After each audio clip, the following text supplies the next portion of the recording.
Parmenas Radio presenta Biblioteca Jurídica con el doctor Miguel Ángel Ortiz. Buenos días, señoras y señores.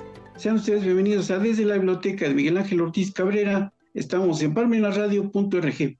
Bueno, y tal como ya lo hemos venido acostumbrando ya desde hace un buen tiempo, también nos pueden hacer el favor de vernos en la plataforma de YouTube, en donde don Agustín hace favor de subir esta emisión los jueves en la tarde-noche, o bien los viernes, como a ustedes les sea más cómodo, lo pueden ver a través de la plataforma de Parmenas a las 11 de la mañana. Si esto es así, vamos a empezar con los tres temas que tengo para el día de hoy. El primero, caciquismo en Guerrero. Segundo, Guadalupe N., cómplice de Rufo. Y tercero, Estados Unidos ya no tiene misiles. Y vamos a empezar. Fíjense que en Guerrero se ha reflejado una mezcla entre el caciquismo, del cual es representante fiel Ángel Aguirre Rivero. Es una combinación del poder político, económico y de ahí a las drogas. Hay que revisar La élite del poder, que aquí está este libro de Wright Mills, es un sociólogo de los 50, donde explican muchas cosas de cómo se manejan las redes del poder o cómo se manejaban las redes del poder en Estados Unidos.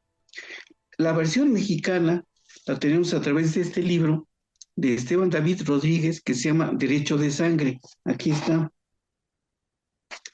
Y finalmente, aquí está otro libro de Andrés Remer, que por cierto es el que está prófugo en Israel, que se llama La economía del crimen. Aquí está. Con estos tres libros ya tenemos una idea de qué fue lo que pasó más o menos en Guerrero. Guerrero es un estado que es muy rico, tiene minerales, recursos forestales, turismo, uranio, mucho cuidado, tiene uranio que se ha estado exportando a través de los puertos de Guerrero. Eso lo descubrió y lo dijo hace como 15 años, en época del señor Peña Nieto, lo dijo Raimundo Riva Palacio en El Financiero. Yo leí esa columna. Y también oro. Si ustedes van por carretera a Acapulco, van a pasar por un pueblo que se llama Tierra Colorada. Si ustedes se paran y van al mercado, van a encontrar cosas preciosas en oro, porque allá hay muchas minas de oro y venden las cosas más baratas que en cualquier otra parte. Pero por eso es que se han entronizado en aquel estado el caciquismo, y Ángel Aguirre Rivero no es la excepción. Pero recordemos, por lo menos desde lo que yo tengo noticia o idea, regresemos a la etapa o en la época de Rubén Figueroa Figueroa, cacique del transporte cuando fue gobernador, y él pretendió en un alarde de arrogancia negociar con Lucio Cabañas. ¿Y qué cree? Que lo secuestran. El ejército fue a rescatarlo. Después de ello, él ya se hizo gobernador en época de Echeverría.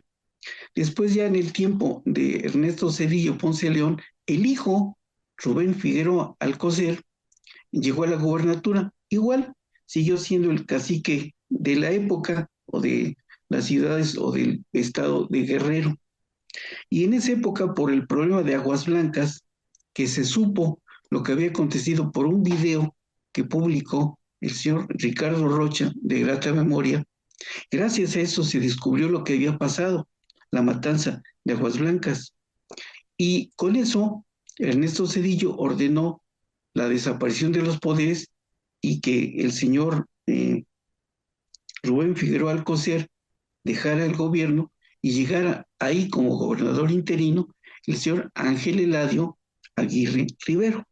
Esa es la verdad de esto. Lo que pasa es que como somos de corta memoria histórica, pues ya nos recordamos, pero uno que ya peina canas, pues sí se acuerda de esa época, porque le dieron mucha difusión a esas situaciones a través de los medios de comunicación masiva, que en esa época había solamente Televisa, 24 horas, y los periódicos. Bueno, pero el problema de Ayotzinapa no fue más que una concreción de alguien con poder a quien le habían arrebatado una carga un cargamento de droga que iba a exportar a Estados Unidos.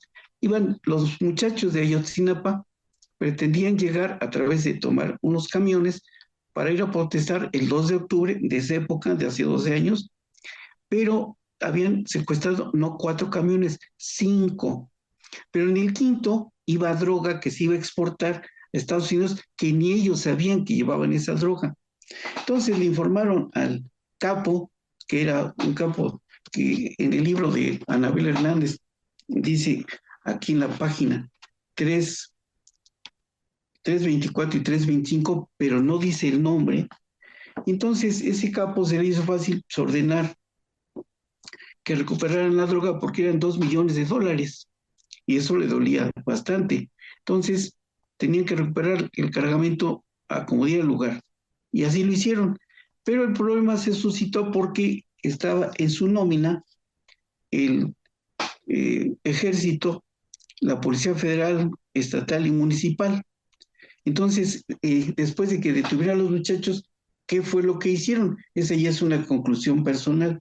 Entonces se lo llevaron a una parte o a un lugar y yo les pregunto a ustedes, ¿quién es el único organismo que tiene la capacidad suficiente para desaparecer a los 43 muchachos alumnos de Ayotzinapa? Esa es la respuesta. Ustedes la tendrán.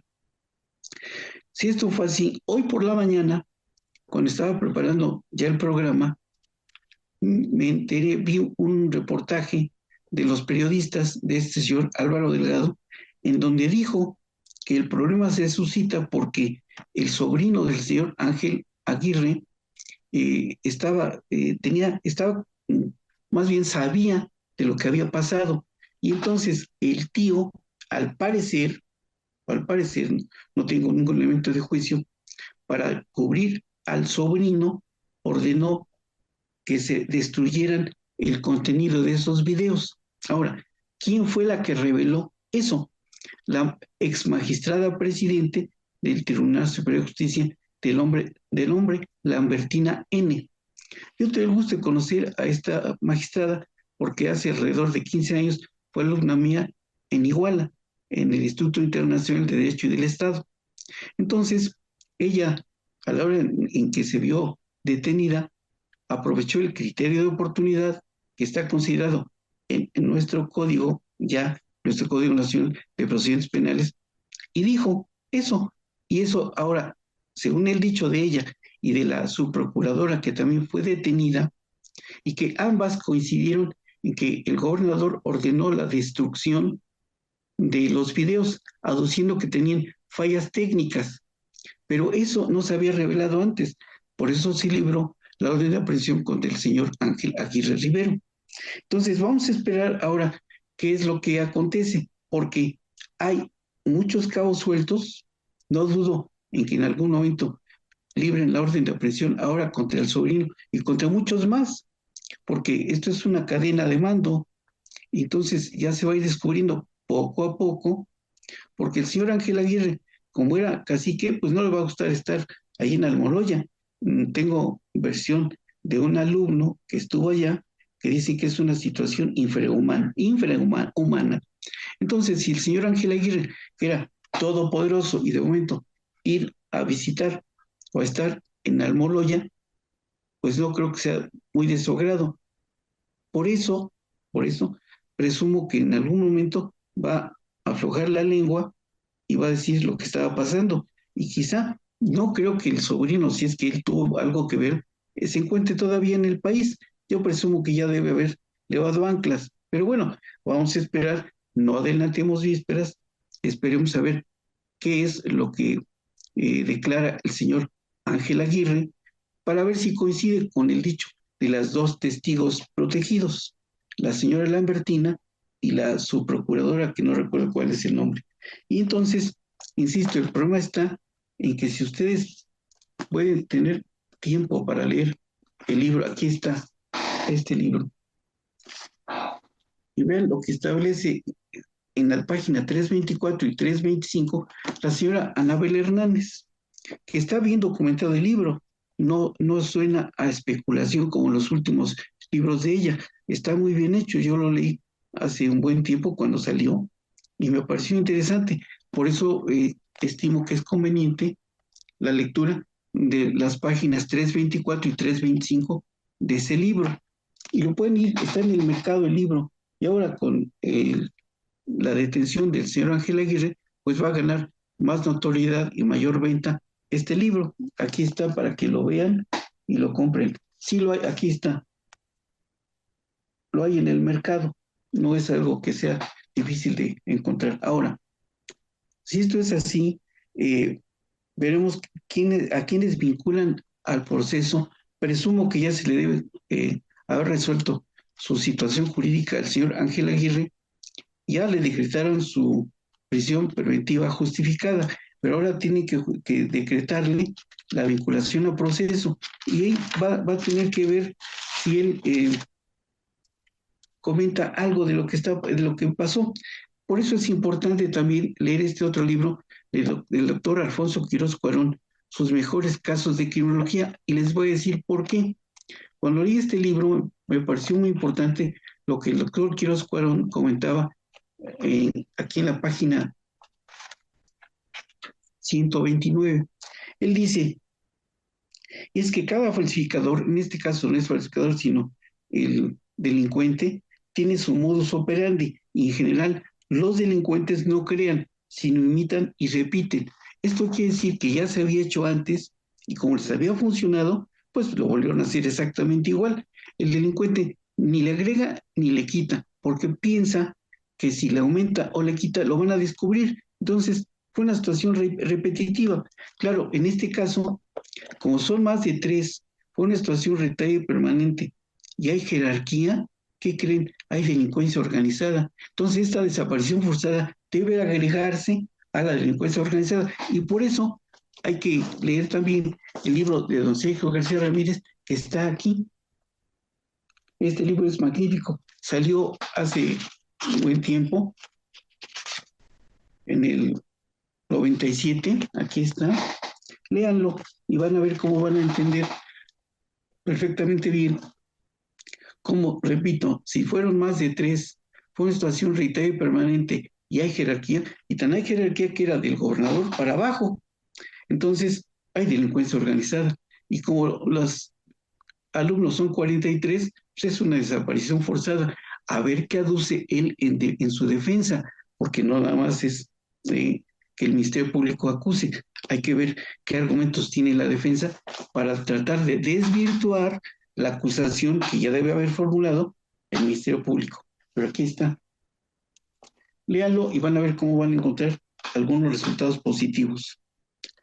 El siguiente punto que les quería comentar es el hecho de que fue detenida la señora Guadalupe N., que es cómplice del señor Ernesto Rufo Appel. ¿Por qué?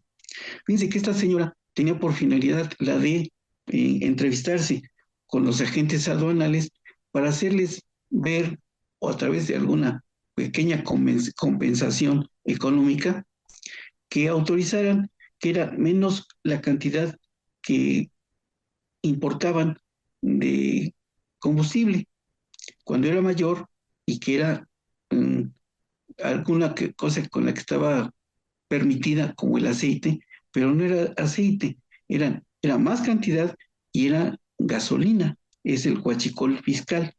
Entonces hay que ver, esta señora Guadalupe N. ya fue detenida, presumo que ya se le dictó su prisión preventiva justificada y debe estar en el periodo para que el juez determine su vinculación a proceso.